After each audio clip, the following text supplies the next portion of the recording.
every minute you are angry, you lose 60 seconds of happiness. Namaskar, welcome to Next IS. I hope you are doing well. In this video, we will cover major headlines of the Hindu, Indian Express, and Press Information Bureau. So, without wasting any time, let's start today's discussion. Now, India and Maldives signed a significant currency swap agreement worth $750 million to help the Maldives address its foreign currency shortage. The agreement includes $400 million under the SAC currency swap framework. This will allow payments between two nations in their respective currencies, and other memorandum of understandings were signed for cooperation in anti-corruption efforts, policing, judicial training, sports and youth affairs. Talking about SAC currency swap framework, it was established in November 2012 and it aims to provide short-term foreign exchange liquidity or balance of payment support to member countries until long-term solutions are arranged. Now, Supreme Court of India declared caste-based division of labor in prisons unconstitutional. A three-judge bench struck down provisions in the state prison manuals for violating prisoners' fundamental right. The court ruled that these provisions violated Article 14, 15, and 17 of the Constitution, which ensures equality and prohibit untouchability. Supreme Court also directed all the states and union territories to amend their prison manuals within 3 months to abolish such practices, and it also called for reforms in the Union Government's 2016 Model Prison Manual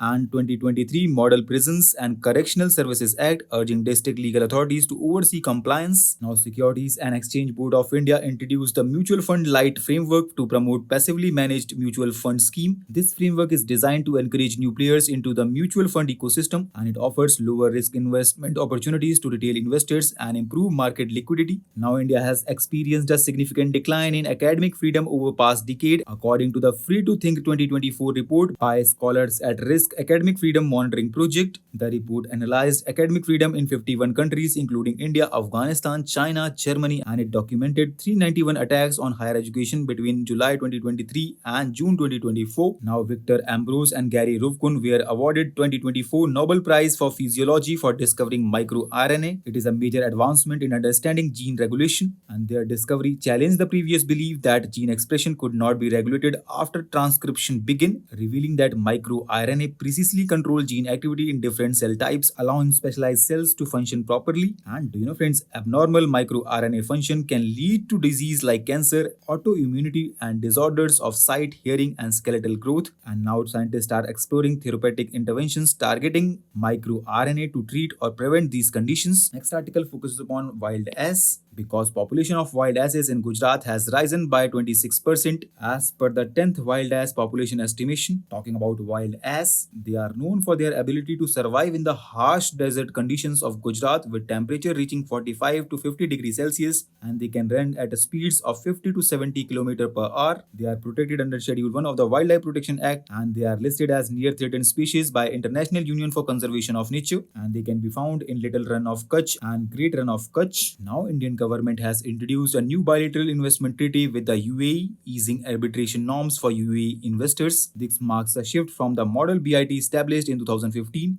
UAE investors will now need to exhaust domestic remedies for at least 3 years before seeking international arbitration, reduced from 5 years under the previous model bilateral investment treaty. And do you know, friends, bilateral investment treaty was signed in February in Abu Dhabi and it came into effect on August 31st, 2024. It replaces the earlier bilateral investment promotion and protection agreement. The treaty aims to enhance investors' confidence by providing a minimum standard of treatment, non-discrimination, and independent forum for dispute settlement through arbitration, while also balancing state regulatory rights. Next article talks about Marburg virus. Because Rwanda is currently facing an outbreak of highly contagious Marburg virus. It is a highly virulent illness that leads to hemorrhagic fever with fatality rate of up to 88%. It is closely related to Ebola virus, and it was first recognized during the two significant outbreaks in 1967 in Marburg and Frankfurt and in Serbia. Since then, outbreaks and sporadic cases have occurred in various countries including Angola, the Democratic Republic of Congo, Kenya, South Africa, and Uganda. Human infection typically arise from prolonged exposure to caves or mines where Rosetta's bat colonies reside, and after initial infection, the Marburg virus can spread between humans through direct contact with infected individuals' blood, secretions, organs, or bodily fluids, as well as through contaminated surfaces and materials like bedding and clothing. Now, Red Panda program for Darjeeling's Padmaja Naidu Himalayan Zoological Park has been selected as finalist for the World Association of Zoos and Aquarium Conservation Award 2024. Talking about Red Panda, it is a small arboreal mammal inhabiting forest in India, Nepal, Bhutan, northern Myanmar, and southern China. It prefers elevations between 2200 and 4800 meters in mixed deciduous and conifer forest with dense bamboo understories. In India, they are primarily located in Sikkim, Arunachal Pradesh, and Darjeeling and West Bengal. And the red pandas is the state animal of Sikkim. It is classified as endangered species in the IUCN Red List of Threatened Species, and it is also protected under Schedule 1 of the Indian Wildlife Protection Act 1972. So with this, let's conclude today's discussion. Thanks for listening, and for regular updates, you can follow us on various social media platforms.